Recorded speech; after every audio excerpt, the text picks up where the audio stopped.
The last thing I want to talk to you guys about as you're starting your role here at Gulf Breeze is professionalism. What does that mean?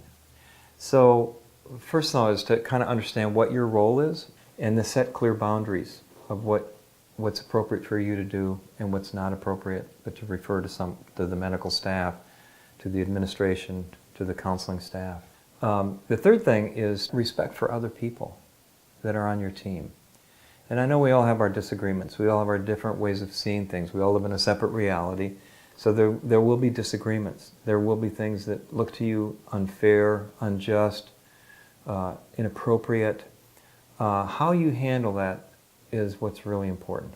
So gossip is a toxic pollutant to the team. Lowers morale, cuts off communication, and it doesn't help resolve problems. So part of your role is to just keep that in check yourself when you find yourself doing it, because it's easy to fall into it. It's easy for anyone to fall in talking about somebody else.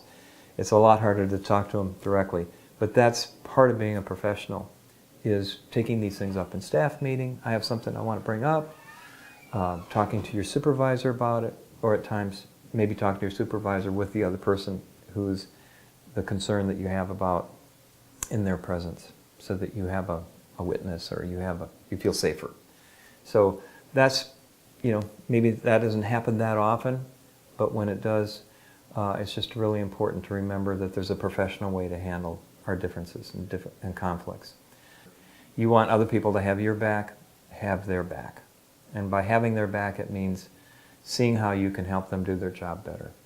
Back them up when they're having a rough day. Hey, why don't you go out and take a break? Let's go for a walk.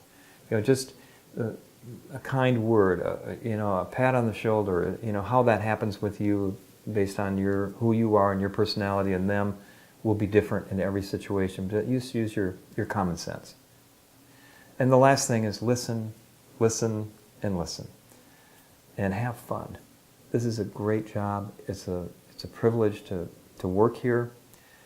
And really, the more I learned about Gulf Breeze Recovery, the more I learned about the 3 principles as a model for addiction treatment that's based in wellness, that's based in resiliency, that's based in hope, that's based in the possibility of a good life, which is exactly what everybody wants. This is not only where I want to be, but it is an enormous privilege, actually, to be able to do this kind of work. I am inspired, renewed, refreshed, rejuvenated by our guests here all the time. What we offer is very different. The way that I measure the value of what we do here is would I come here? And if I needed this kind of service, I would come here. And that is what I tell our guests from my heart. I don't have to be here. I could do many, many other things. I'm here because what we do here is something I believe in. Enjoy your work. The best way you can do the best job is to have fun while you're doing it.